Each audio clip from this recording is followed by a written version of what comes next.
আসসালামু আলাইকুম। বাংলাদেশ টিমের সবচাইতে বড় দুশ্চিন্তার জায়গাটা এবং বাংলাদেশ টিমের সবচাইতে বড় শত্রু মনে হয় নিজেরাই, নিজেদের ফিল্ডিংয়ের জায়গাটা। আমি কথাটা কেন বলেছি, কারণ দুবাইতে এর আগের দিন আমরা দেখেছিলাম যে ৩-৪টা ক্যাচ ড্রপ হয়েছে, কিন্তু শুধুমাত্র দুবাইতে কিন্তু বাংলাদেশ ক্যাচ ড্রপ করে নাই, আবুধাবিতেও বাংলাদেশ ক্যাচ ড্রপ করেছে। এই টুর্নামেন্টে এখন পর্যন্ত 17টা ক্যাচ এসেছে বাংলাদেশের কাছে, যার মধ্যে 7টা ক্যাচ বাংলাদেশ ছেড়েছে। সংখ্যাটা কিন্তু অ্যালার্মিং। হ্যাঁ, আমরা দুবাইয়ের ব্যাপারটা কনসিডার করতে পারি, তারপরও কনসিডার করার আসলে খুব বেশি সুযোগ নাই, কারণ ইন্ডিয়ার সঙ্গে ম্যাচ এবং আপনি কন্ডিশনের সঙ্গে অ্যাডজাস্ট হওয়ার জন্য দুদিন সময় পেয়েছেন। এই দুদিনে আপনাকে কিন্তু দুবাইতে ক্যাচ ধরার কৌশলটাও শিখতে হবে। কিন্তু প্রবলেমের জায়গাটা আমার কাছে আরও বড় মনে হয় গ্রাউন্ড ফিল্ডিংয়ের জায়গাটাতে। এর আগে যখন আফগানিস্তানের সঙ্গে বাংলাদেশ খেললো, সেই ম্যাচে 8টা 2 রান নিয়েছেন আফগানিস্তানের ব্যাটসম্যানরা, উইচ ওয়াজ ভেরি অ্যালার্মিং। শ্রীলঙ্কার সঙ্গে ম্যাচে আমরা দেখতে পেয়েছি যে বেশ কিছু জায়গায় 2 হওয়া উচিত না, কিন্তু সেখানে 2 হয়ে যাচ্ছে, 2 রান নিয়ে ফেলছেন। ইভেন আপনি যদি এই এশিয়া কাপের আগে চিন্তা করে দেখেন, তাহলে নেদারল্যান্ড সিরিজের কোনো একটা ম্যাচে, খুব সম্ভবত প্রথম বা দ্বিতীয় ম্যাচে, নেদারল্যান্ডসের ব্যাটসম্যানরা 7টা 2 নিয়েছিলেন, 1টা 3 নিয়েছিলেন। এই যে রানগুলো, মানে এই যে 8টা করে 2 হচ্ছে, 7টা করে 2 হচ্ছে, এটাকে যদি 4টায় নামিয়ে আনা যায়, সেক্ষেত্রে বলতে হবে যে ফিল্ডিং সাইডটা সফল। আদারওয়াইজ ফিল্ডিং কিন্তু আসলেই খুব একটা ভালো হচ্ছে না, এবং আমার কাছে মনে হচ্ছে যে এটা সবচাইতে বড় দুশ্চিন্তার জায়গা। হ্যাঁ, দুবাইতে যে প্রবলেমটা হয় প্রত্যেক টিমেরই হয়, এটা শুধুমাত্র বাংলাদেশের যে এর আগের দিন হয়েছে প্রথম ম্যাচে বিষয়টা সেরকম না। গেল চ্যাম্পিয়ন্স ট্রফিতে 5টা ম্যাচে 21টা ক্যাচ ড্রপ হয়েছিল দুবাই ইন্টারন্যাশনাল ক্রিকেট স্টেডিয়ামে।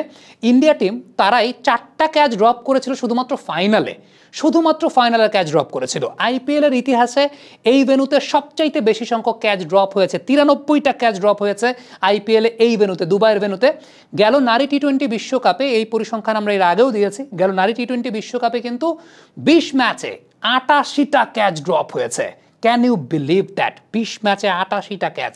এখন আপনি বলতে পারেন যে নারী ক্রিকেটে ড্রপ হতে পারে, পুরুষ ক্রিকেটেও চ্যাম্পিয়ন্স ট্রফিতে 5 ম্যাচে 21টা ক্যাচ ড্রপ হয়েছে। ইন্ডিয়া টিম গেল ম্যাচে 4টা ক্যাচ ড্রপ করেছে। সো এই জায়গাটা অবশ্যই অ্যালার্মিং। কিন্তু ওয়ালটন এখন দেশের সীমানা পেরিয়ে পৌঁছে গিয়েছে 50টিরও বেশি দেশে। ওয়ালটন, ঘরে ঘরে, বিশ্বজুড়ে। বাংলাদেশ টিমের তো সময় পেয়ে যাওয়ার কথা যে এইখানে আপনি কিভাবে ক্যাচ ধরবেন, এখানে ক্যাচ প্র্যাকটিস করার জন্য আপনাকে কি কি পদ্ধতি অবলম্বন করতে হবে, সেই সময়টা তো বাংলাদেশ টিমের পেয়ে যাওয়ার কথা। যারা এর আগের ভিডিওগুলো আমাদের দেখেন নাই, প্রথমবারের মতো ভিডিও দেখছেন, তাদের জন্য ছোট্ট একটা সামারি করে দিই। সেটা হচ্ছে, এই স্টেডিয়ামে মূলত ফ্লাড লাইটের কারণে ম্যাক্সিমাম ক্যাচেস ড্রপ হয়, এবং সেই ফ্লাড লাইটের প্রবলেমটা হচ্ছে, এখানকার ফ্লাড লাইট কিন্তু আলটিমেটলি ওই যে 4 দিকে 4টা স্ট্যান্ড থাকে এরকম ফ্লাড লাইট না। এখানকার যে ছাদটা আছে, মানে স্টেডিয়ামের যে একটা ছাদের সারফেস আছে গোলাকৃতির, সেই ছাদের সারফেসে 350টা এলইডি লাইট একদম স্তরে স্তরে সাজানো আছে। এবং যেটা বলা হয়, বা এখানে যারা খেলেছেন তারা যে বিষয়টা বলেছেন, বল যখন ওপরে ওঠে মানুষের ভিউইং সাইটটাকে আসলে নষ্ট করে দেয়। মানে লাইটগুলো এমন একটা জায়গায় আছে, মানুষের আই লেভেলের খুব কাছাকাছি জায়গায় আছে, মানে মানুষ যে আই লেভেল থেকে আসলে ক্যাচটাকে ধরে, সেই আই লেভেলের খুব কাছাকাছি অবস্থায় আছে, যে কারণে বল যখন ওপরে যায়, এই আলো যখন চোখের মধ্যে এসে পড়ে, মানে একদম চোখটা চলে যায় ফ্লাড লাইটের দিকে, কারণ সেটা মানুষের দৃষ্টিসীমার মধ্যে আছে। সো চোখটা যখন ফ্লাড লাইটে চলে যায়, তখন একটা ইলিউশন তৈরি হয়, একটা অপটিক্যাল ইলিউশন তৈরি, বল হারিয়ে যায়। সো এই জায়গাটাতে রিফোকাস করতে হয়।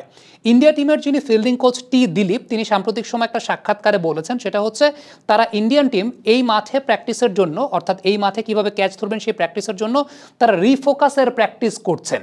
এবং রিফোকাসের প্র্যাকটিসটা হচ্ছে, এই যে বলটা যখন উপরে আছে, তখন একবার পেছন দিকে তাকিয়ে তারপর আবার ক্যাচ ধরা, মানে তখন মানে আবার রিফোকাস করে তারপর ক্যাচ ধরা, এই প্র্যাকটিসটা তারা করছেন। কিন্তু এই প্র্যাকটিস করার পরও তারা 4-4টা ক্যাচ ড্রপ করেছেন এর আগের দিন। So it's very difficult, but বাংলাদেশের এর মধ্যে আমার কাছে মনে হয় যে আত্মস্থ করে ফেলা উচিত, যত কম সংখ্যক ক্যাচ ধরা উচিত, কারণ ইন্ডিয়ার এগেনস্টে মার্জিন অফ এররটা খুব কম। You have to take all the catches. আর সবচেয়ে ইম্পর্টেন্টলি গ্রাউন্ড ফিল্ডিংটা কিন্তু it's been very poor. We have to be prominent in the ground fielding, যেটা সবচাইতে গুরুত্বপূর্ণ। কমেন্ট বক্সে আপনাদের মন্তব্য মতামত জানতে চাই।